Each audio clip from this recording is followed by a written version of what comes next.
we're gonna do here today, I'm gonna just show y'all how I like to do my crawfish ball. So to clean my crawfish, I like to put a top layer of salt. I didn't put a heavy one because I had already put one. And then I like to kind of hold them down gently. You don't want a high pressure because, I mean, you can kill them if you do it too hard, and nobody wants them dead ball crawfish, you know what I'm saying? So you just kind of want to do it light like that, all the way like that, all the way until it's a little bit over them, probably about right there where my fingers are over them. Then I'll go ahead and put another layer of salt, stir them around, make them spit out that mud, and then just keep doing it. After that, I'm gonna let them sit for about 10-15 minutes, depending on how dirty the water is. Then we're gonna pop the plug right there on the ice chest, and we're gonna let it drain out. And then once it drains out, we're gonna repeat the process. If it's super dirty, we're probably gonna repeat it about 3 or 4 times. If it's not too dirty, maybe 2 or 3 times, you know. But on average, probably a good 3 times, I'd say. Adding salt and cycling out the water and stirring them around, give them a good fresh clean, you know. And I think it's the best way to clean them. But there's multiple ways to clean them. This is not the only way. You can actually just kind of find a certain bucket, slop the holes in it, and let it run out, and that'll clean them probably much better than this process. But I just like to do it like this. It's just easy, don't use too much water, and this is what I do. But you can see that it's dirty because, I mean, you can see the water's already cloudy, and I didn't stir them up or nothing to really get that mud going in there. So what I'm gonna do, I'm just gonna keep hosing them, guys, and I'll get back with you once I fill them up and add a little bit more salt. All right, guys, so you can see here this water is super dirty.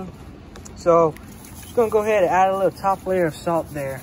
Probably add the rest in this bottle really because it didn't have much. Okay, there we go. I'll probably add a little bit more, but you want to make it almost a salt water, kind of dry them out, almost spit out that mud that they got. You want to give it a good stir, get all the way to the bottom. Be careful not to crush them now.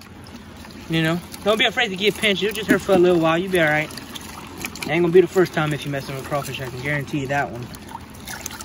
All right, so just gonna, you see, like whenever they do that, that means that they're gonna. That's what you want to see. That's what you want to see right there. Because if they spit out that mud, they cleaning themselves out. You know. See, I mean, he's pretty dirty there. So we're gonna let him sit down in there for a little while, you know, clean himself off, spit all that mud out in this here salt water that I got going. Probably let him sit for about 10 minutes, come out here, drain the water. Probably gonna be even dirty in about another 10.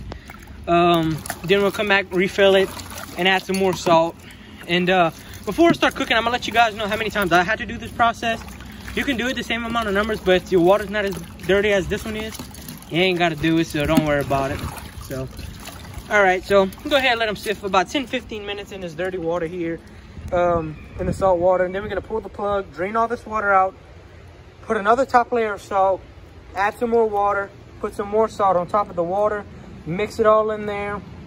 Then once it's all mixed up together, then we're gonna go ahead and see how dirty the water is still.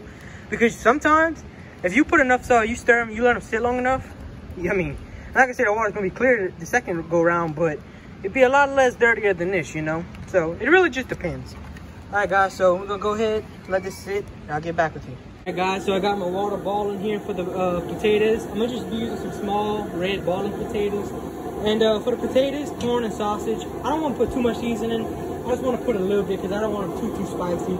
But today I'm gonna be using the Zatarans crab ball here. Let's get them in a big old tub like that, a little good seasoning. We're just gonna go ahead and drop in the little red potatoes. And we're gonna let them boil. I'm gonna set a timer for 25 minutes, and then I'm gonna get back with y'all after that. All right, guys, so the potatoes been cooking for about 25 minutes now. Now we're gonna go ahead and add in your corn. I just like to add them in one by one, just slowly. Just gotta be careful not to burn yourself. And then after I add in all these corns, I like to cook them in for about 15 minutes. So I'm gonna go ahead and set a timer for 15 minutes. Then we're gonna go ahead and get these cooked up, and I'm gonna get back. All right, guys, so I pulled the potato and corns out, and I went ahead and added some salt. And added about half of this container here.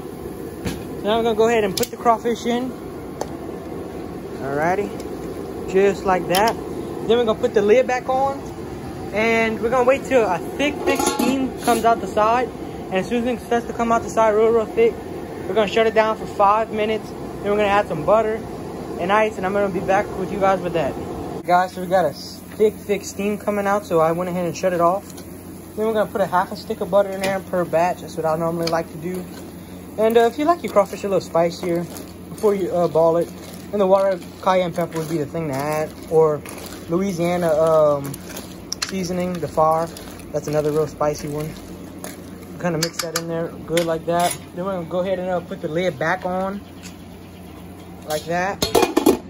And then what I'm gonna do, you can take either ice or real cold water and just a squirt bottle, and you wanna spray the bottle. So now we're gonna spray the pot down with some cold water. You can just put a spray bottle in the freezer there, and then you kind of spray the whole thing down, the whole thing all the way around like that, and spray the top if you want it.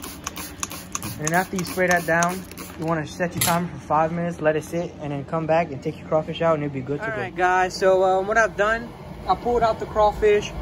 Now I'm just after 5 minutes, I pulled them out, let them sit on the concrete, drain out a little bit. Went ahead and poured them in this ice chest right here. If you like them super spicy, you can go ahead and add some seasoning on top, kind of mix it around in the ice chest. But for today, I'm just gonna leave them like that. But you want to put a little stopper in your ice chest lid, because you don't want it to close, because what's going to happen is they're going to keep cooking, and they're going to become hard to peel. Nobody wants that to happen.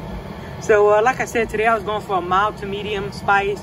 But if you want them like a good heavy spice to where your eyes is watery and your nose is leaking, the Louisiana Fire seasoning is real good for that. You can add cayenne pepper, some hot sauce. Any of those is real good, or even add seasoning after you cook them is real good as well, guys.